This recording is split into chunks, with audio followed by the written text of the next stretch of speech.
За бүгдд нийслэлийн өдрийн мэндийг хүргье. За өнөөдрийн эзний үгийн сэдв тархиндах хорт хавдрыг устгах. Тархиндах хорт хавдрыг устгах гэсэн юм үг байна. За тэгээ бичээсийн хэсэг Эфес 6-гийн 10-аас 13. За бүгдээрээ хамт уншъя. Эцэст нь эзэн ба түүний чадлын авгаа хүч дор хүчтэй байхтун диаволын залмихны эсрэг зогсож чадахын тулд Бурхны өвч зэвсгийг агс. Учир нь бидний тэмцэл бол мах цусны эсрэг биш, харин энэхүү харанхуй ертөнцийн захирагчид эрх мэдэл хүчнүүд Тэнгэрлэг оршихуйдах ёрын муус сүнслэг хүчний эсрэг билээ. Тиймээс тэр цэвүүн өдөрт эсэргүүцэх чадвартай байж бүхнийг гүйцэн бат зогсохын тулд Бурхны өвч зэвсгийг ав. Амен. За Христ итгэгч бид нар бүгдээрээ өдөр болгон тулаан донд явж байгаа. Тулаан донд явж байгаа. Дайн бүх итгэгч нар хэрв сүнс нь ам ороод Тэнгэрийн хаанчлалын иргэн болсон л бол дайн дотор явж байгаа. Дайн гэж ярихаар үхэл ярина, аллага ярина, дайралт, хорлон сүтгэх, таныг хорлох гэсэн тийм ажиллагаа явагдаж байгаа. Тэгэхээр өдөр тутмын амьдралдаа та эдгээрийг мэдэрж гин үү? Ямар нэгэн байдлаар.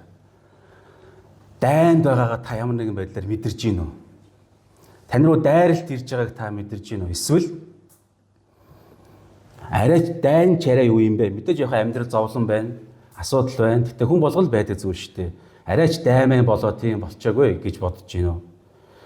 Гэтэл Библиэлд Христ итгэлийн амьдралыг дайм, байлдаан, тулаан гэж хэлж байгаа. Тэгээ нэшлээ харах юм бол 12 дээр те бидний тэмцэл бол за тэгснэ 2 дугаар Коринт 10 дээр учир нь бид махбодд те махбодын дагуу дайддаггүй харин сүнсний дагуу дайддаг. Тэгэхээр дайн яригдж байгааз бас бидний байлдааны зэвсэг. Тэгэхээр байлдаан яригдж байгаа гэсэн. Тэгэхээр итгэлийн амьдрал бид нар яг гараад зүгээр ингийн амьдрал байж штэ гэж мэдэрсэн эсвэл дайн тулаанд байгааг мэдэрсэн мэдрээгүй сүнслэг ертөнцид та дайн тулаанд донд байна гэсэн. Тэгэхээр бидний дайсан бол ерөөсөө маш тодорхой. 3 бүлэг этгээдүүд байгаа. 3 бүлэг дайсан байгаа. Чэйжлэх үүднээс маш амархан. Хамгийн ойрхоноос ярих юм бол махбод гэж хэлж чинь гэсэн. Махбод таны дотор махбодын гэмт мөн чанар гэдэг нэг амар зүйл байгаа. За энэ болохоор нэг дайсан. За тэгээ гадагшлангуудлаа нийгэм эргэн тойрны дэлхийн гэмт тогтолцоо гэж байгаа. Гмийн тогтолцоо. За энэ хоёр дахь нь. За тэгээ энэ хоёр арга замаар цаана нь хэргийн эзэн бүх хорон мууг найруулж дайрж идэг чөтгөрийн ёрын мус сүнслэг хүч гэж байгаа. Тэгээ ийм 3 дайсан Библиэл дээр итгэгч нарт байгаа гэж хэлж байгаа. Бид нар лөө энэ 3 арга замаар дайралтууд байн орж иж байгаа. Хэрвээ та итгэгч юм л бол. Гэтэ энийг ингээд сонсонгууд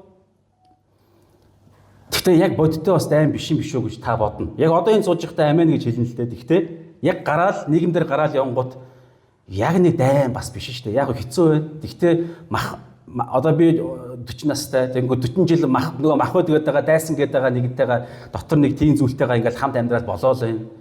Тэгэл эзэн маань гим үлдэхээр эзэн маань уудалчдаг.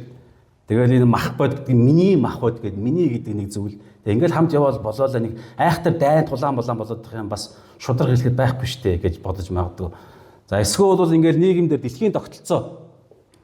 Тэгээ хорон муу, ёрын муу гэмт тогтолцоо гэдэнгүүт нь харин тийм л дээ тийм зүйл байгаа л да. Гэхдээ ингээд зөв явбал зөөлөн зам бол ингээд дундуур нэвтэйх ингээл явбал бас болоо л идэв штэ. Нэг айхтар ингээд тулаан болоод цэснөчтэйгээ утгалдаад аллаг болж байгаа юм байхгүй штэ.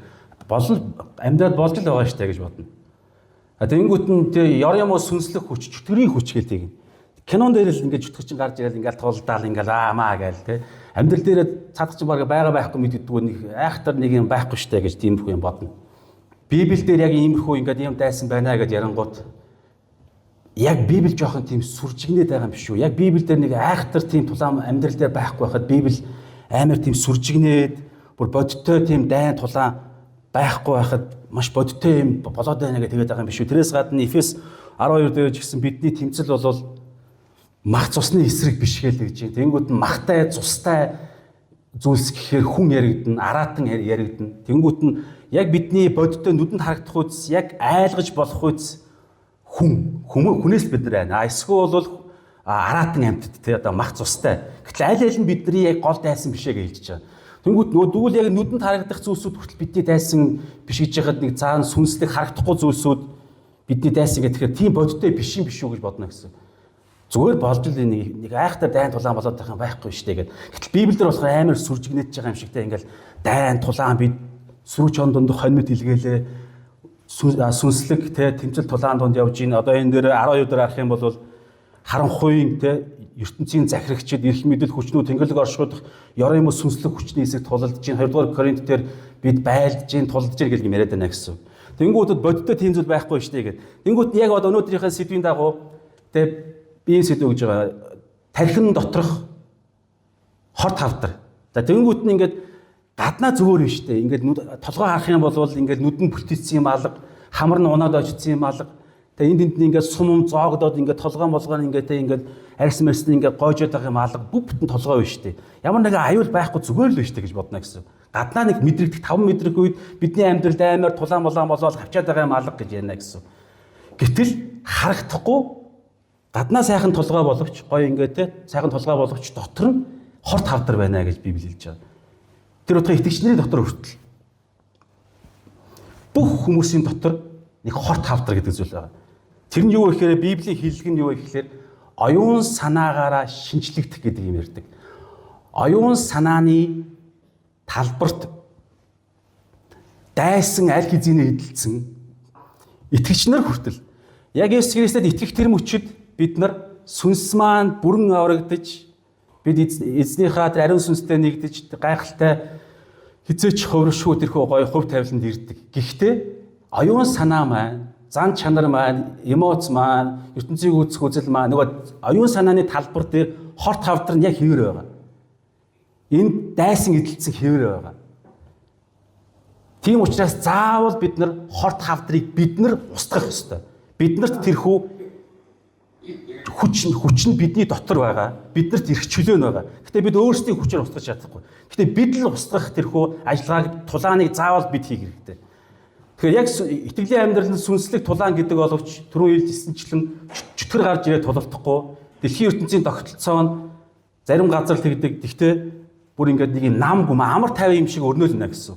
Махбодийн хүсэлж гисэн ингээд хаяа гарч ял хаяа ингээд нэг юм хаяал нэг ядаг болохоос зүгээр байдаг л амьдрал штэ гэж яриад байгаа.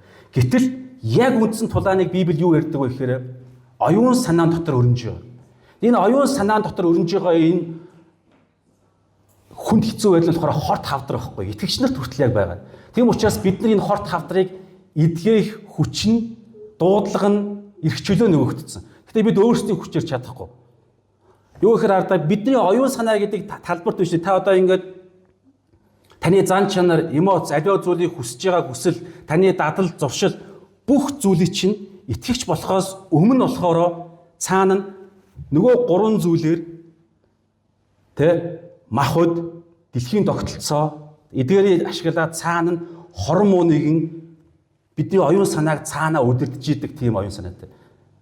За цөмөрөө нэг ишлийг харъя. Тэгээ бид өөрсдийн хүчээр оюун санаагаа шинчлэх ямар ч боломж байхгүй. Оюун санаа. За би нэг тайлбарлан зөө. Тэгэхээр та нар маш гоё зүйлийг ойлгоно өнөөдрийн үгнээс. Оюун санаагаа бид өөрсдийн хүчээр өөрчлөх ямар ч боломж байхгүй. Байгалийнхын бүтээлийнх нь онцлог нь тийм байдаг. За энийг харах юм бол ингэж байгаа. Учир нь бид махбодод алхдагч махбодын дагуу дайддаггүй. Бидний байлдааны зэвсэг нь махбодынх биш харин ардаа ялагдашгүй гэж ялж чадах бурхны хүчит зэвсэг гэж байгаа. Тэгээд тэр ялагдашгүй гэдэг байгаа тэрхүү дайсан юу гэхээр ардаа цэцэрхэл худлаа мэрэгүү ухаан. Тэгснэ бурхны мэдлэгийн эсрэг босгоч бардамнал. Тэгээ нөх худлаа цэцэрхэл бурхны үнэн мэдлэгийн эсрэг бардамдаг тэр бардамнал цэцэрхэл нь бүх бодлуудыг ингээ удирдах идэг. Тэгээ энийг биш гэдэг хүн өөрийн хүчээр устгах байглаасаа боломжгүй байгаа. Байглаас ямар ч боломж байхгүй. Яагаад вэ гэж шаардаа. Яагаад вэ гэхлээр хүн одоо бид өөрсдийнхөө амьдралаа махан биеэ аливаа амьдралын сонголт шийдвэрүүдээ оюун санаагаараа удирддаг тий. За одоо өнөөдөр ингээд өнөөдөр тийшээ явна. За тэрнтэй би заагаад хилцсэн. За өнөөдөр машин гарахгүй тийм учраас ингээд юм бодож байгаа зү оюун санаа. Гэтэл ардаа оюун санааг юу удирддаг вэ гэхлээр subconscious гэж ярьдаг. Дотоод ухамсар буюу далд ухамсар. Далд ухамсар хүний оюун санааг цаагуур нь нөлөөлж удирдах идэг. Хүн өөрөө далд ухамсараараа удирдуулж байгаагаа мэдэхгүй. Яг өөрөө удирдах гэж бодно. Гэтэл далд ухамсар нь хүний оюун санааг тэрнээс гадна ардаа бидний байнга хийдэг дадал, зуршил, сайн муу дадал зуршил бүгдийг нь далд ухамсар нь удирдах идэг. Тэгээ бидний хүсэл би хүсэл мөрөөдөл те эсвэл альва үйлдэл шийдвэр тэр утгаараа зан чанар таны зан чанарыг хүртэл далд ухамсар чинь цаагаараа ингэж хуваарлж нөлөөлж идэг. Тэгээс сэтгэл хөдлөлийг хүртэл ингээ ирэхээр бидний үндсэн амьдралын сонголт шийдвэр алдаа оноо бүх юмыг бий болгож идэг сэтгэлийг оюун санаа нөгөө нэг эрүүл ухаан логик гэдэг байгаа энийг цаана нь далд ухамсар гэдэг юм өдөрдөж идэг байгаа. Гэтэл ардаа бид нар бүтээлийнх нь онцлохоороо далд ухамсарыг нэг ч хүн өөрөө санаатайгаар өдөрдөж чаддаггүй гэж. Далд ухамсараа өдөрдөж чадахгүй. Гэтэл далд ухамсар нь бидний далд ухамсар гэдэг энэ цаана байгаа нэг далд ухамсар бидний өдөрдөж байгааг мэдэхгүй бид зүгээр ингээл тэрүүгээр өдөрдүүлж идэг. Нэг юм хөндлөнгийн нэг тийм цаад хүч байгаа даа байхгүй. Гэсэн тэрийг бид болохоор өдөрдөж өөрчилж чадахгүй. Гэтэл хардаа тэрхүү subconscious гэдэг байгаа далд ухамсар хүний эрүүл ухааны цаана тэрийг өдөрдөж нөлөөлж идэг дотоод ухааныг нь юу өдөрдөж нөлөөлдөг гэж түрүүний ярьсан нөгөө дайснууд. Бидний гэмт мөн чанар цаанаасаа би гэдэг ойлголт хуваа ботсон ингээд цаана ингээд тэгснээр дэлхийн ертөнцийн элдв янзын үдч харж байгаа зүйлсүүд. Дэлхийн ертөнцийн амьдрал дээр дэлхийн ертөнцийн одоо энэ нийгмийн аливаа улс нийгмийн цаана байгаа тэрний хүч. Одоо жишээ нь ингээд утсаа үзэл тэгэл скролдол эсвэл зурагтаар зар сурталчилгаа үзнэ. Эсвэл бол мэдээгээр ингээд элдв янзын юм ингээд цаана бодлоготой янз янз юм явахад хүн тэрийг харангуутлаа ингэдэг гинэ. Харангуутлаа ямар ч хяналтгүйгээр шууд нүдээр ороод далд ухамсар руу шууд очиж идэг. Шууд хүний эрүүл ухааны цааш нь даваад бидний амьдрал дээр чихээр орж иж байгаа элдв янзын мэдээ нүдэнд харагдаж байгаа зүйлсүүд нөгөө нэг гурван дайсны чинь хоёр нэр яддаг байгаас тий дэлхийн ертөнцийн гэмт тогтолцоо зургатаараа үзэж байгаа элдв янзын видеонууд элдв янзын кино entertainment тий нэмэх 18-ийн янз янзын видео кино тэг эсвэл бол элдв янзын хальт үзээд өнгөрч байгаа зураг дүрс бүх зүйлсүүд шууд далд ухамсар руу очиж далд ухамсарыг бүрдүүлж идэг гэж байна. Тэгэхээр энэ дэр ямар ч хяналт байхгүй хамгийн гол нь. Ямар ч хяналт байхгүй. Бид хянаж чадахгүй, өдөрдөж чадахгүй. Тэгэхээр ийм аимшигтайгаар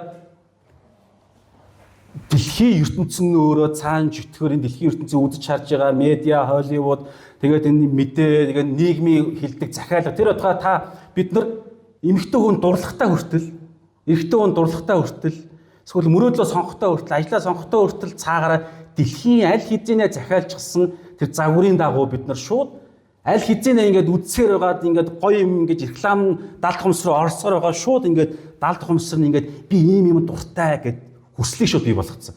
Тэр нь ингээд шууд хүний эрүүл ухаан, оюун ухааныг удирдах идэг гэж. Тэр хардаа бүр аимшиг нөгөө нэг Библийнхаа дагуу нөгөө нэг боолчл гэдэг байгаа шнэр байгаа байхгүй. Итгэлд ирэхээс өмнө гэхдээ итгэлд ирсний дараа хүртэл өнөөдөр энэ тархинд байгаа энэ хорт хавдраа оюун санаагаа шинчлэх энэ тулалдах дайнаа бид зориудаар хийхгүй бол хэвээрээ. Тийм учраас итгэгч нар итгэлийн амьдралд хамт байгаа олон жил үйлчлээд олон жил хамт байгаа мөртлөө нэг нэгнийгаа гомдоодаг, нэг нэгнийгаа гимд унгаадаг нөгөө бүх юм чинь болно. Тэр утгаар бидний үйлдэх гим нүгэл, гмийн дон зуршил муршил бүгд далд ухамсарын удирдлага гэж байгаа байхгүй. Тэр далд ухамсар гэдэг байгаа зүйл чинь нөгөө нэг юм цаана нөгөө хормоныг юусэн шууд ингээ удирдах байгаа юм зүйл. Тийм учраас бид нар одоо зөвмөр харъя л да. Энэ дээр маш тодорхой ингэж байгаа Эфес 4:22-оос 24 дээр эхний хэсгээр харагдаа ингэж байна. Амьдралын чинь өрдийн хэм маягт хамаарах. За ингээд өрдийн буюу итгэж болохоос өмнө одоо итгэж хүнд шандж ярьж л да. Гэхдээ итгэж болсон юм чинь чи одоо энийг хийх шаардлагагүй ч хэлээгүй. Аюул хэвээр байгаа. Оюун санаад чинь хорт хавдар хэвээр байгаа. Инээсээ болоод чи ингээд яг бүх нөгөө нэг туулах ёстой хөв тавилан чинь дундаараа багасна гэсэн үг. Найзлах ёстой найзлал, ялах ёстой ялалт, эзлэх ёстой талбараа эзэлж чадахгүй гэсэн үг. Өөрөөр хэлбэл яг физиологийн эрүүл мэндийн хамаар яах юм бол хор тавдраас болоод эрт үхтэйгтэй адилхан. Оюун санааг шинжлэхгүй бол оюун санаа шинжлээгүй тэр хор тавдраас болоод туулах ёстой сүнслэг итгэлийн хөв тавилантаа хүрэхгүй гэсэн. Эсвэл найзлах ёстойгоо найзтайгаа найзлахгүй, аврах ёстой үйл итгэгчийг аварч чадахгүй, тарих ёстой үйлчлэл цуглаанаа хийж чадахгүй. Тэгэхээр одоо амьдралын чинь урдын их юмыг хамаарах хардаа дандаа оюун санаа, залим их гэж байгаа, залим ихээр өдөрддөг. Залим ихийн дачаалын дагуу ялзарч буй хуучин хүнээ тайлаад энэ дараагийн ишлэлээр шинэ хүнийг өмс гэж байгаа. Энэ тайлах өмсөх нь голд нь байгаа яаж оюун санааныхаа нэг хуучин хувцаа тайлаад тэгээд үнний дагуу шинэ хувцсыг өмс гэж байгаа нь яг амьдрал дээр ямар үйлдэл вэ гэхээр оюун санаагаа шинжлэх гэдэг голд нь тийм ишлэл байгаа. Амьдралын чинь урдын их маягт хамаарах залим ихийн дачаалын дагуу ялзарч буй хуучин хүнээ тайлаад хувц ярьж байгаа юм болоо гэсэн чи авгүй. Оюун санаа. Нөгөө оюун санааныхаа сүнс дотор шинжлэгдэж үнний зөвхт байдал ба ариун чанар дор бурхны дагуу бүтээгдсэн шинэ хүнийг өмс. Өөрөөр хэлбэл үнний дагуу шинэ хүнийг өмс. Үнэн буюу Библийн үг. За өнөөдөр цөмөр энийг л гол барина гэсэн. Тэгээ энэ дээр хардаа оюун санааныхаа сүнс дотор шинжлэгдэж гэдэг энэ шинжлэгдэх гэдэг энэ үг нь болохоор яг их хэл дээрээ их үүсвэрлүүгээ буцах гэдэг үг байгаа даахгүй. Тэгэхээр хардаа нөгөө түрүү ярьсантай ингээд төрхөөсөө итгэж болохоос өмнө гэхдээ оюун санаагаа шинжлэхгүй бол итгэж болсны дараа ч гэсэн хэвээр байгаа. Тийм учраас заавал бид нэг юм тулаан заавал хийх хэрэгтэй. Заавал тулдах хэрэгтэй. Боломж нь биднэрт байгаа. Үл итгэгч нарт байхгүй. Аль хэзээ боолчлогдсон. Тийм учраас яаж тулдах вэ гэхээр оюун санааныхаа тэр талбар дээр их үүсвэрлүүгээ очно гэж байгаа байхгүй. Далд ухам нөгөө нэг энэ ард байгаа далд ухамсар бид нар өдөрдөж чаддаггүй автоматар ингэж юусоо боочлогдож байгаа энэ нэг нийгмээр гэмт мөн чанараар тэгээд чөтгөрийн элдв янзын дайралтуудаар ингээд манусыг ингээд бүр ингээд хорт хавдар ингээд өвчлөлөд байгаа тэр зүйлийг зөвхөн эзний тэр гайхалтай их үүсвэрлөө очиж Библийн үнэн, Библийн үгээр л зөвхөн энийг өөрчилж чадна гэсэн. Өөр ямар ч арга байхгүй. Тэгээ энийг хийхгүй маш бодиттой хийхгүй бол та яг өвдсөрлөх болно, зан чанарт чинь муу хэвээрэл байх болно. Эмоцоосоо болоод та гим хийгээл хараал хэлсээр л байх болно. Гим нүглийн донгуудаа махан биеийн гимт донгуудаа хайж чадахгүй байсаалаа болно. Яг тэр ямар ч боломжгүй. Тухайн дон чинь өөрөө далд ухамсын цаана байгаа далд ухамсар чинь шууд би энэнд дуртай. Энэ зүйл болохоор тийм гэдэг бүр цаанаасаа кодлцсон байгаа учраас тэр далд ухамсарыг л өөрчлөхгүй бол ямар ч боломжгүй. Хүн өөрөө энийг өөрчилж чадахгүй. Юу хянах боломжгүй. Ганцхан хяндаг юм нь үг байгаа даа байхгүй. Библийн үг. Тэгээ нэгдүгээр бид тэгэхээр ардаа ингэж байгаа. Залим ихтэйгээр далд ухамсарт ингээд хуурж идэг. Элдв янзын үзэж харж байгаа кино, үзэж байгаа бичлэг, элдв янзын найз нөхдийн чинь жокшсон үг яриа, жок, мок бүх юмар ингээд чихээр нүдээр мэдрэмжээр ороод ингээд далд ухамсарт мэдээл өгөөл өгдөг. Тэгээд далд ухамсарыг чинь барьж байгуулна гэсэн. Яг цаад удирдлагыг чинь ийм дуртай, энийг хүсэж чинь би ингэж тэгж ингээд бүр хогийн сав байтугай бүр ингээд бүр хорт хавдрын үүр болж дуусч байгаа байхгүй би хүний оюун санааны цаана байгаа далд ухамсар subconscious unconscious гэдэг байгаа тэр зүйл. Тийм учраас ийм залим ихтэй. Хоёрдугаар талдаа нэгдүгээр бид нар 5-8 дээр эрүүл ухаантай сонор сэрэмжтэй бай. Та нарын өрсөлдөгч болоход яавал нь хэн нэгнийг залхихаар хайж буй архих аслан мэт гитэн явдаг. Маш нууцаар, маш залтайгаар түрүү хэлсэн. Одоо маш нууцаар залтайгаар тэгсэн мөртлөө залгиж устгахаар хүний далд ухамсар оюун санаа дотор ингээд хамаг юма хийж идэг. Зүгээр юм үзэл ямар ч аюулгүй гэж бодоод юм үзнэ гэсэн. Ямар ч аюулгүй зүгээр л би амар ингээд бодтой хийж байгаа биш. Гэтэл бодтой хийх нь гарцаагүй болгох яг үйлдэл үг яриа шийдвэр гаргадаг тэр оюун санааг нь өдөрддөг зүйлийг далд ухамсарлоо энэ зүйл ингээд нүдээр ингээд үз чадж байгаа юмар зүгээр л орж идэг гинэ. Шилдэг ухаанаа би судалсан юм яриад байгаа байхгүй. Зүгээр ингээд л орж ид. Бид нар гол нь өөрсдөө мэдрэхгүй. Тийм учраас яг тэр төвшөнд тулаанаа хийхгүй бол тэр төвшөнд өөрчлөлтийг хуучин хүнээ тайлаад шинэ хүнийг өмсөхгүй бол ийм аюултай байдаг. За тэгээ бүгдээрээ харах юм бол ингэж байна. Эфес 1-ийн Библийн ишлэл рүү харах юм бол Эфес 6-гийн 10-аас 13 дээр хараа эцэст нь эзэн ба түүний чадлын авгаа хүч дотор хүчтэй байх тун. Есүсийн эзний буюу түүний авуу хүч чадал дотор л бид хүчтэй байна. Тэр агуу хүч чадлын Эфес 1-ийнхаа бас 9 дээр байгаа. Үхлээс амилсан хүчийг яриад байгаа. Тэгэхээр Бурхан Аав нь хүүгээ ариун сүнснийхаа хүчээр үхлээс амьдуулсан. Тэр ариун сүнсний хүч бидний дотор байгаа. Тэгэхээр ариун сүнсний хүчээр л бид нар одоо ингэ цаашаа бүгд харандаа диаволын тэр гол тулааныг яг гол талбарт нь ариун сүнсний хүчээр л ариун сүнсний гол ажилтныг багжаар нь хийж чадна гэсэн.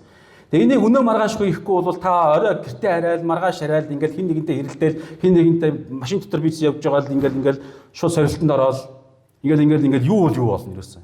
Хамаг одоо сайхан юу бол хин Чарли Кёрк гээд мундаг те нөгөө итгэгч хүн алуулсан шүү дээ тий. Та нар мэдсэн баг те хэд хоногийн өмнө Христэд итгэгч тэгээд мундаг те консерватив гэдэг юм хөө шууд буудад алуулж байгаа. Тэнгүүд нь алуулсныхын шууд дараагаас нь нөгөө нэг гайхалтай нөгөө нэг эрхчлээ ярьдаг нөгөө нэг зүүн талын зүүнийх нь нөгөө нэг хүмүүс нь маасаараа бүгд баярлж байгаа байхгүй. Бүгд баярлал ингээл теста зөв хүнээ алжлаа алсан хүн нь бидний баатар матер гэж бүр амар юм болж. Тэгээ яг тэдний бүгдийг нь халдлаа юм л та. Тэгээ олон тэрийг нэг сэтгэл зүйчний хүн ингээд тэрийг судлаад ингээд цаана ямар итгэж биш хүн. Гэтэ ингээд цаана аимштай нэг юм болж байгаа илэрхийлсэнийг бүр бичлэг үзсэн байхгүй. Тэгсэн чинь энэ нь болохоор ингээд ерөөсөө цаана нь энэ зөвхөн баруун улс төрийн барууны зүүнний хооронд юм биш гинэ. Яг харанхуй гэрлийн хоорондох тийм одоо нөгөө нэг юм тулаан болж байгааг ярьж байгаа байхгүй. Итгэж биш хүн мөртлөө. Тэгээ цаагаараа ингээд бүр ингээд 30 минут юм цаагаараа тайлбарлаад юун дээр очиж байгаа гэхээр Америкийг удирдах байгаа мөнгө санхүүтэй бизнесменийг цөөнх хүмүүс нь медиагаар дамжуулаад тэгээд элдв янзын яг нөгөө нэг дайн тулааны дайснаа устгахын тулд эхлээд шууд дайрдаг юм байна. Тэр хүн чинь өөрөө цэргийн хүн байхгүй юу? Шууд дайрдаг юм байна. Эхлээд судалж байгаа дунд нь хагаралдуулд юм байна. Хагаралдуулахын тулд худлаа мэдээ явуулд юм байна. Тэгээ худлаа мэдээлэлээр хоорондоо хагаралдаад хоорондоо дайсгалцд юм байна. Тэгээ бүр яг юм тагнуулын бүр яг тэрний ямар ажиллагааг вэ? Яг тэрний дагуу Америкийн улс төр болж байгаа гэж байгаа байхгүй. Тийм учраас ингээд бүгдээрээ нэг тал мөртлөө ингээд нэг юм цөөнх хүмүүсийн дайнаар ашиг хийдэг хүмүүсийн зориулттай механизм тогтолцоогоор дамжуулаад Америк хоорондоо хуваагдаж байгаа байхгүй. Тэгээд ингээд сохорцсон шууд ингээд нэг нэгнээ алж малаад иймэрхүү. Тэр ингээд цаана ингээд тогтолцоо энэ дэлхийн ертөнцийн ийм аимшигтай зүйл хийгээд байна гэсэн. Тэр хардаа ингэж байгаа. Диаволын залим ихний эсрэг те зогсохын тулд бат зогсохын тулд доороос байгааз те цүүн өдөр тесрэгүүдэх чадвартай байхын тулд бат зогсохын тулд бурхны өвч зэвсгийг агс гэж байгаа. За бурхны өвч зэвсэг гэх юм бол зүгээр бид нар мэдж байгаа. Энд та нар ингээ хардаа эдгээрүүд байгаа. Эдгээрүүд энэ хэдийг та бүгдийг базаад заяа. Сайн гарч байгаарай. Бүгдийг базаад ганцхан үгээр хэлж болно. Тэр нэг санааны зүгээр юм хэдэн хэлбэрүүд багхгүй юу. Тэгэхээр тэр нэг зүйлээр дамжиж бид нар ямар ч аргаар боломжгүй тэр энэ бидний хорт хавдрыг арилгаж чадна гэсэн. Тэр тулаанд ялж чадна гэсэн. Харах юм бол ингэж байгаа. Үнний бүсийг бүсэлж юм. Бүгдээрээ бурхны үгтэй яг хамааралтай. Бүгд бурхны үг. Үннийг зөвхөн бурхны үг л хэлчихдэг. Бурхны үг бол үнэн байгаа. За үнний бүсгд нь бурхны үг гэж ойлгоч болно. Зөвхт байдлын цээжвчийг өмснө. Гэсэн бурхны үгэнд л ямар харилцаанд бурхантай зөв харилцах, ямар харилцаанд бие биентэйгээ зөв харилцах бурхны үг л илэрхийлдэг. Өөр хаач байхгүй. За бурхны үг. Тэгээд сайн мэдээний бэлэн байдлын амар тайвны сайн мэдээний бэлэн байдлын хоёр хөлдөө углана. Тэгээд сайн мэдээ тараана. Сайн мэдээг зөвхөн бурхны үг болж ирсэн Есүс Христ өөрөө, үг нь мах бод болж ирсэн Есүс Христ өөрөө сайн мэдээ. Тэрээр амаараа сайн мэдээ тунхаглаж байгаа. Сайн мэдээг амаараа тунхаглаад итгэлэн сонсон Христийн үгээр гэж байгаа. Бас л сайн мэдээний бурхны үг. Итгэлийн бамбаа. Библийн дагуу Библийн итгэл гэж ярих ганцхан төрлийн итгэлийг л ярьдаг. Тэрний үгээр бурхны амлалтын үг, үгэнд нь итгэсэн, үгэн дээр нь хадан суурь болсон, үгэн дээр нь суурьлагдж байгаа итгэлийг л яг зөв итгэл гэж ярьдаг. Тэрнээс биш те нөгөө сохор итгэлийг ярихгүй. Эсвэл бол нөгөө Америктаар байгаа гаж урсгал байгаа шүү дээ. Гажраад байгаа prosperity gospel гэж ярьдаг. Юу итгэж, юу тунхаглаж итгэснийхаа хэрээр л та нар авч чадна гэдэг нэг юм амар буруу, маш буруу аюултай юм ярьж байгаа. Тэгэхээр итгэлийн бамбаа нь бас л бурхны үг. За тэгээ авралын дуулга. Аврал нь зөвхөн бурхны сайн мэдээ үг Есүс Христээр л ирж байгаа. Бас л бурхны үг. Тэгээ сүүлд нь хараа бурхны сүнснээс сэлэн болох бурхны үг. Тэгэхээр ганцхан бурхны үгээр тэрхүү даалд ухамсарт байгаа тэр аимшигтай хорт хавдрыг бид нар устгаж чадна. Хараа ингэж байгаа байхгүй юу? Одоо ингээд элдв янзын дом мом биш үү? Одоо архинаас гарахтай элдв янзын янз бүрийн одоо хэрэгэлдэг, мэргэлдэг ингээд хийдэг мэдэг баахан одоо донч нь гинт зуршилч нь өөрөө бидний хаяа үйлдчихдэг гимээс бүр хүндэрсэн хэлбэр шүү дээ. Тэ ингээд гарч чадахгүй байгаа зүйлс. Гэтэл тэр зүйлийг хүн ардаа ямар ч хүн өөрийн хүчээр итгэж хүн хүртэл өөрийн хүчээр ингээд хичээгээд чадахгүй. Яагаад тэгэхээр цаана хэлсэн шүү дээ. Цаана нь даалт ухамсарт нь хамаг асуудал байгаа байхгүй юу? Тэр нэг ойлголт нь тэнд нь юусэн нэм идэрэл явагдахгүй байгаа. Тэнгуут ардаа бүх хэргийн асуудал юу гэхээр энэ оюун санаанд байгаа ойлголтууд байгаа байхгүй юу? Та нар харах юм бол дандаа нэг юм ойлголт түрүүнд ярьсан шүү дээ. Махбод бидний эхний дайсан, хоёр дахь нь нийгэмдээ хорд тогтолцоо, гэмт тогтолцоо, дараачих нь сүнс гэдэг. Тэгсэн яг бодиттой ингээд буу гаргаж ирээд ингээд бууддаг, зодддаг, мах цустай эсвэл ингээд бариад ураад иддэг арслан ч юм уу амтэн хүн ерөөсөө гол дайсан биш гэдэг байгаа байхгүй. Гол дайсан тэр нэг юм үл харагдах нэг юм ойлголт байгаа байхгүй. Ойлголт. Яг тэр ойлголт чинь хамгийн аюултай. Тэр арслан манусыг ингээд гар тасалж болно. Тэгэл ингээд тасалсан гартайгаа ингээд сайн мэдээ тараагаад пастор яг явж болно. Гэтэл энэ ойлголт нь гажраад ирэх юм бол энэ ойлголт чинь хичнээн бүрэн бүтэн биетэй байсан ч шууд там руу явна гэсэн. Бүрэн бүтэн байсан ч гэсэн нэг хүнийг алж чадна гэсэн. Яг тэр Чарли Коркийг алсан тэр чинь мормны хүн юм бэ лээ тэр. Аав нь мормон тэгээ бас ижил хүүстэн тиймэрхүү асуудал. Тэгээ дандаа энэ ойлголт байгаа байхгүй. Тийм учраас хартаа ойлголт тэр ID гэдэг байгаа байхгүй. Ойлголт биш тэ хизээч устдаггүй гинэ. Устдах боломжгүй. Яг ингээд бодтой дайсан тогтолцоо бол устгаж болно. Ойлголт ерөөсөө устдаггүй. Ингээ байж идэг.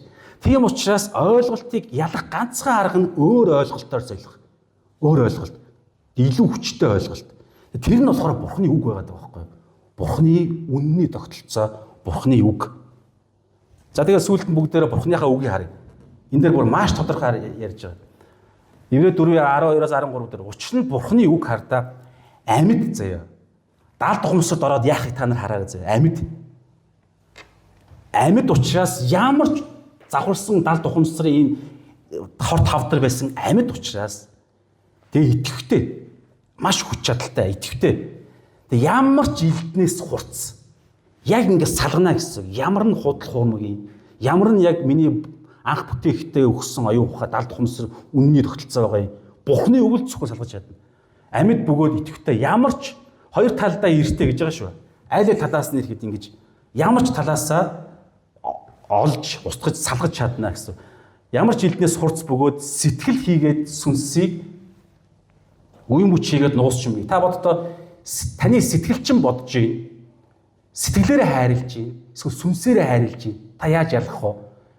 Би сүнсээрээ энэ шийдвэрийг гаргалаа. Сүнсээрээ би яг ингэ мэдрээд байна. Эсвэл сэтгэлээрээ мэдрээд байна.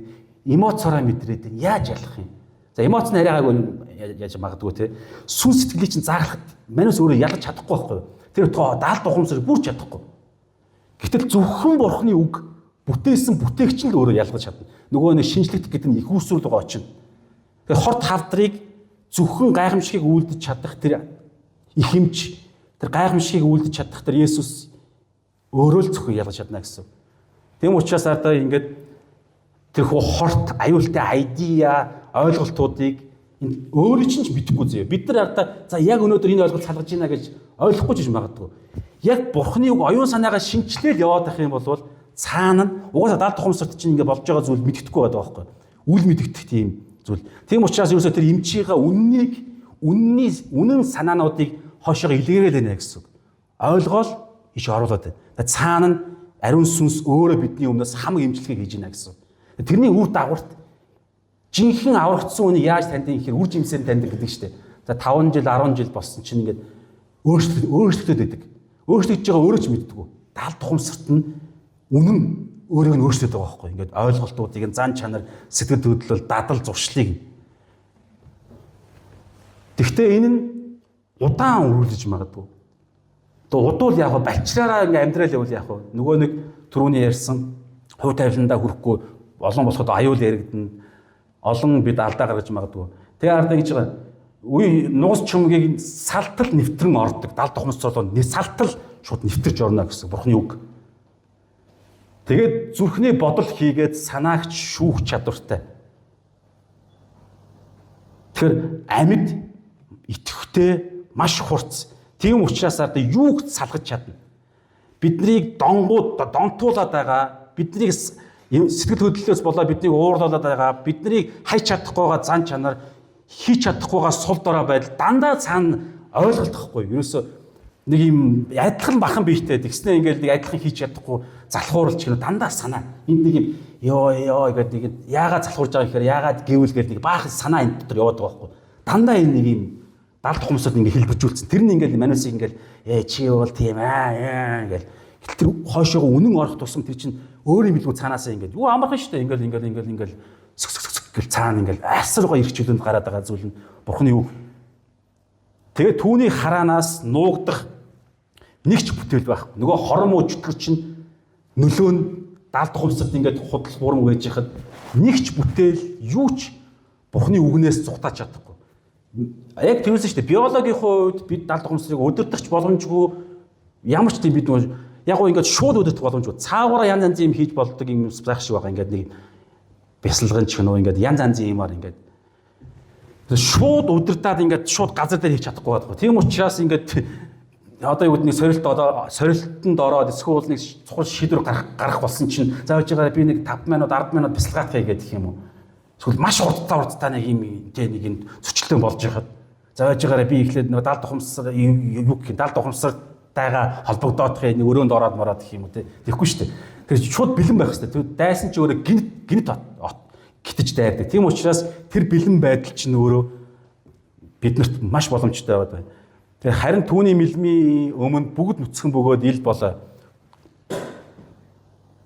Тийм учраас юугч салгадаг бас хамгийн гүнд байгаа зүйлийг шүүж чаддаг. Тэгээд Бурхны үгийн өмнө бүгд илчлэгддэг. Энэ үнэхээр надад үнэхээр гой санагдсан. Дамаа түрүү хэлсэн шүү дээ. Христэд итгэгч хүн энэ дэлхий дээр амьдрахдаа хамгийн гол зорилго нь бол ариун амьдрах. Тэнгэрлэг эцэгч чинь төгс байдаг шиг та нар төгс бай гэж байгаа. Бид нар төгс байхыг бүр асар их хүсэж байгаа. Мэдээж төгс байж аврагдах учраас биш те. Бүр ингээд төгс байх, цэвэрхэн байх амар гоё те. Маш гоё шүү дээ ингээд. Ямар ч гимгүй таарлцсан газраа ингээд тэг хүмүүстэй гоё ярилцаад хүмүүсийг бос барьж байгуулаад муухай сорилтмол орж ирэнгүүт нь тэрийг ялахтаа бүр амар амархан. Нөгөө дондож шийдэг байсан гим нүгэл чинь нөхцөл нь бүрдэнгүүт юу гэсэн шууд үзэн ядаал баг нөгөө нэг юу гэдэг вэ тамхи татдаггүй хүн тамхинд арх уудаг хүн ч юм уу тэрийг юусэн ууч чаддгүй шүү дээ тий. Ингээд шууд ингээд ямар балерин байг хайдэн шүү дээ. Тэг бүр архин донтцсон байсан хүн ямар балерин байг гэж хайж чадах тийм гэрчлэл зөндөө байдаг шүү дээ бид нар сонсч ирсэн тий. Тэг тэрийг чаддаг зүйл чинь ингээд далд ухамсарын өөрчлөлт тех боломжтой байгаа даа. Тийм учраас бидний асар их хүсэж байгаа зүйл тэгж төгс, ариун, гим нүглийг ялсан. Тэгээд ирэхээр бид чинь зүгээр ингээд нэг юм гоё сууг болчихин те. Энэ суугаар дамжуулаад нэрээ хийсэн бол юу гин. Та ингээд өдөр тутмынхаа амьдрал дээрээ зүгээр л адгуус шиг эсвэл зүгээр л энэ дэлхийн харанхуйн хүүгүүч шиг эсвэл яг өхөл рүүгээ туугдаж явж байгаа сүнс нь өхмөл хүн сүрэг шиг өглөө болгон ажилдаа яваал.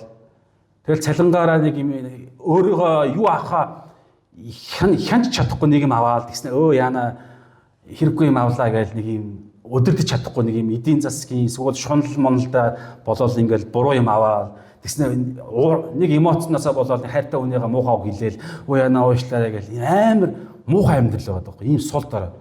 Тэгээ энийг өөрчлөх бүрэн боломжтой нь ерөөсөө л их өөрсөрлөгөө орж Бурхны тэрхүү үнэн зүйлсүүдийг ойлгох үед худал бидний үдирдэж байгаа далд тухамсарт байгаа худал хуурмаг шууд уснаа гэсэн.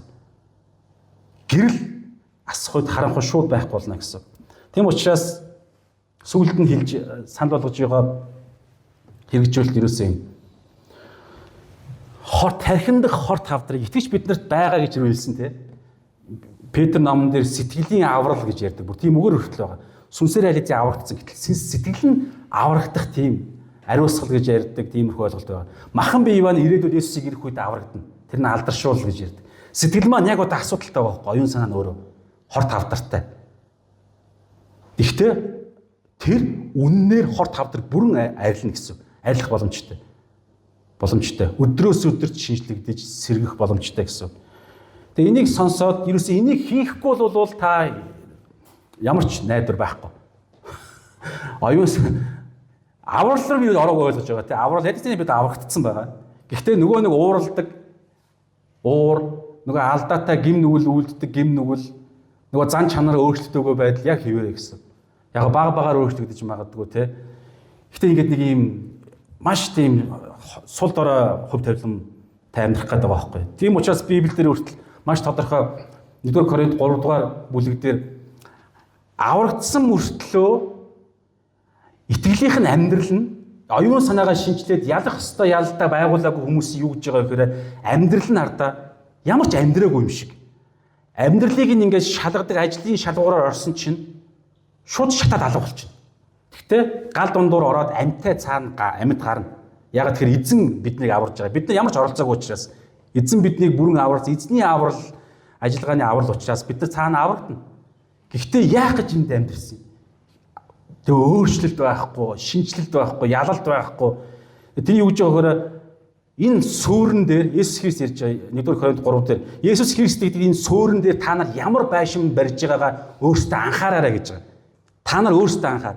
Хэрвээ та нар энэ суурин дээр үнгүү тавьсан энэ аврал дээр алтаар, мөнгөөр, хүрлээр барих юм бол шүүлтийн өдөр ажлыг шалгадаг, амьдралыг чинь шалгадаг, шагнал хүү ямар хэмжээний шагнал хүү гэдэг шүүлт байхгүй. Энэ рүү орсон чинь галаар шалгана гэж байгаа тэр шүүлтэн. Тэгсэн чинь цаана үлдэнэ. Яг тэгэхээр энэ дандаа оюун санаагаа шинжил Библийн үннээр явж байгаа хүмүүс л алт, мөнгө, хүрлээр байшин барьж чадна гэсэн үг байхгүй. Өөр ямар ч стандар ярихдаггүй. Харин сүрэл, мод, өвсөөр байшин барих юм бол дорн шатна. Тийм учраас одоо бид нар хийх ганц зүйл юусэл энэ. Энийг хийхгүй бол тэгэл хоосон цаг өнгөрч байгаа. Библиээ судлаад тэгээд судлан зүйлээ хэрэгжүүлнэ гэсэн. Түрүү ярьсан Христийн дуулууртай байдал олзлуулдаг гэж ярьж байгаа. Тэгэхээр одоо таныг хоёр зүйл хүлээж байна гэсэн үг. Далд ухамсар чинь таныг хорлох гэж байгаа. Эндээс гарах чинь шууд хорлно. Найдвартай. Шууд хорлно. Яг тэгэхээр чөтгөрийн хамгийн их дайрдаг хүмүүс нь итгэгч нар. Бид угаасаа дайн тулаанд зарлцсан. Манусыг зүгээр байлгах нь хизээч байхгүй. Тэгсэн чинь түрүүн ихэд хэлсэн те. Дайн болоогүй хорлно тэгсэн чинь дараагийн бүтэнсээ өдөр магадгүй гэдэг зөв магадл ярьж байгаа те. Өнгөрсөн бүтэнсээ өдөр 50-аа хорлно гэж тэгсэн 7 хоногийн дараа юу ч хорлоогүй байна. Зүгээр байна. Худлаа ярьсан юм уу? Эсвэл дараа нь бол үгүй чимээгүй байгааз аль хэзээ даалт хонсор хэлсэн шүү дээ. Даалт хонсор чинь гитэн явдаг. Зайлм ихтэйгээр аль хэзээ та хорт хавдарч нэг шатагдсан байгаа. Тэгэхээр нэг бол та шууд хорлогдно. Эсвэл бол та урдчилж тулааныхаа талбартаа үннийг ойлгож үннийг та эндээ оруулна. Тэгээ энийг ингэхэд бол та маш бодиттой үнгүй өгсөн 24 цагаа танд ирчлөө өгсөн Ром 8 дээр бидний ирчлөөтэй болохын тулд чөлөөлсөн гэж байгаа. Таны хинч за яг өсвөрийн хүүхдүүдийг дүүнэрийг маань ээж аав нь ингээ тэгэрэ гэж ярина те. Та цаг заваа та өөрөө өдөртнө. Өөрийнхөө авралын төлөө, өөрийнхөө сэтгэлийн авралын төлөө, ялалтын төлөө та 3 дахь өдөр одоо Библи судалж эхлэн бид нар те. Тэгэхэд та онлайнаар ч бодиттой чи ирэхгүй бол 3 дахь 6-аас 8-ийн хооронд 8:30-аас эхлээл дайралт. 8 цаг 1 минут гээл дайралт эхэлнэ. Энэ бол тодорхой. Энэ бол амар тодорхой. Манус ингээд тийм учраас ингээд одоо энэ манус ингээд Библийн хараад ингээд нэг л нэг те мэдэрдэн шүү дээ те. Нэг л нэг тийм нэг юм мундаг баяр хөөртэй ялсан биш итгэгч нар яваад байдаг. Цаана ингээд өвчин онш байгаад байгаа байхгүй ингээд хорт хавдартай ингээд гэл. Тэгсэн мөртлөө Библи судалтай ирдэг. Эзэн одоо яаж дэвчдэм байгаа бүү мэднэрээ. Үнэхээр санаа. Одоо энэ юусэн үнэн гэдэг бол асар чухал тий. Есүс хардаа ингэж байгаа шүү дээ. За би нэг амьдралээ. Есүс 572 загсаар 50000 ирчүүдийг 20,000 хүмүүсийг цадтал нь хооллоод 12 сагс дөрөн үлддэг. Гэсэн чи яг маргааш энэ гайхамшиг нь хараад хүмүүс талах авах гээд талах гордоод ирдэг. Нөгөө нэг бодиттой 5 метр хөө. Тэгээ ирээд хэдэн мянгаараа ирж байгаа. Өөрөөр хэлбэл хэдэн мянган цуглаанд чи явъя гэдээ ирсэн гэсэн. Гэсэн чи Есүс айдас дургууг нь хүргэх, бардамлыг нь өдөөх үнэн хэлсэн чинь бүгд яваад өгдөг. Өө өстө ийм балаа юмд чинь би явахгүй гэд. Нөгөө илгээжсэн 70 хүртэл явахгүй гэд 12хан л үлддэг. Тэгээ Есүс сүлдээ та нар ч гэсэн явах чинь үү гэдэг. Тэгээ Петр те үнний үг, амийн үг танаас өөр хинт чал байхгүй. Яалаа гэж явд юм бэ гэд. Удахгүй танаас нэг нь ч гэсэн явна. Нэг чинь ч гэсэн явна. Юдаас ярьж байгаа. Есүс яагаад хараа яг амьтай үнэн амар чухал байгаа байхгүй. Тэрнээс бид нар үнэн л манайс өөрчлөн шүү дээ. Тэрнээс биш нэг юм жихэнд дижигдсэн гоё үг сонсоод тэгээд яг өвчнийг нь эдгэх үнэн хэлэхгүй бол амар аюултай тий. Тэгээд Есүс хардаа ингэж байгаа шүү дээ. Эхнийхээ ирэлтээр хоёр дахь ирэлт Есүс эхнийхээ ирэлтээр юус шүүхээр ирээгүй. Бүгдийг аврахаар ирсэн. Хоёр дахь ирэлтээр удахгүй ирнэ. Хоёр дахь ирэлтээр ирэхдээ бүгдийг шүүн.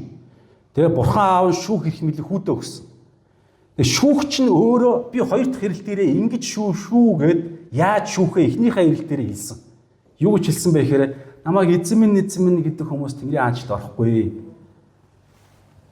Юу вэ би таны нэрээр гайхамшиг үйлдсэн чөтгөрийг өссөн иш үзүүлсэн шүү дээ гэдэг. Цуглааны маш хүчрхэг маш идэвхтэй үйлчлүүдийг хийдэг хүмүүс. Тэгээ энэ Библийн судлаач нар эзэн минь гэдэг эсвэл Петрэ Симоно ч юм уу те Илия ч гэдэг юм уу нэрийг нь хоёр давтж байгаа тохиол Библи дандаа дотн харилцааг илэрхийлдэг байхгүй. Гэсэн чинь тэр хүмүүс өөрсдөө Есүстэй асар дотн харилцаа гэж бодож байгаа байхгүй.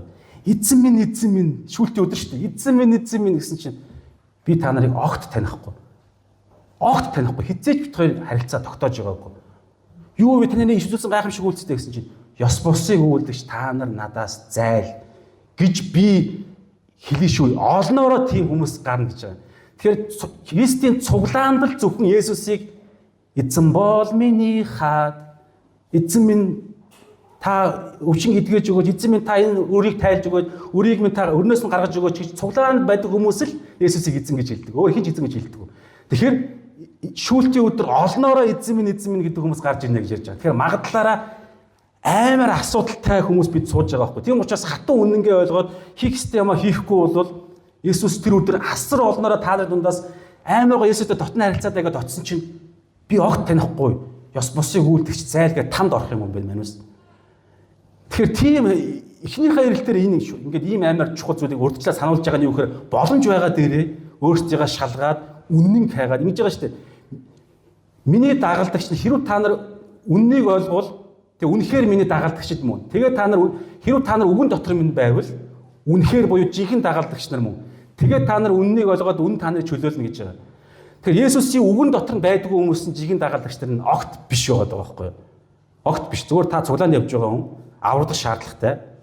Есүсийн үгэн дотор нь байдаггүй хүн бол жинхэнэ дагалдагч нар биш. Ирчүүд үгэн дотор нь байдаг хүмүүс үннийг ойлгоод далд тухамсартаа үннийг ойлгоод тэр үнэн та нарыг чөлөөлнө гэдэг байгаа байхгүй. Элдв янзын дон, муу зуршил, муухай, авир, мавир бүх юмнаас чөлөөлнө. Тийм учраас мөр эцэст нь энийг бариад агуу хүчрхэг яг одоо таны зүрхийг чинь ингээд л шууд амиж авах чадaltaй. Нарыг ингээд л шууд дэлхийн ертөнд шууд байхгүй болох чадaltaй Бурхны өмнө та даруусаад эзнээс имээгээд тэгээ эзэн хүрээдэр чамайг би өвчнө чи идвэ гэж яхад даруусаа та нар очооч гэж би уриалмаар байна. Үгүй би өөрийнхөө эзэн тэр өдөр би завгүй гэх юм уу та. Тэгэхээр энэ сонголтыг цөмөр өөрөөсөө 3 дахь өдөр дараагийн библи судлуудаа хийцгээе те. Тэгэхгүй бол дайсан шууд хүлээж байгаа. Дайсан аймаар далд дайрна гэсэн үг. За бүгдээ энэ бүх зүйлсүүдийг бариад зүрх сэтгэлээ эзэндээ даатгаа залбирцгаая.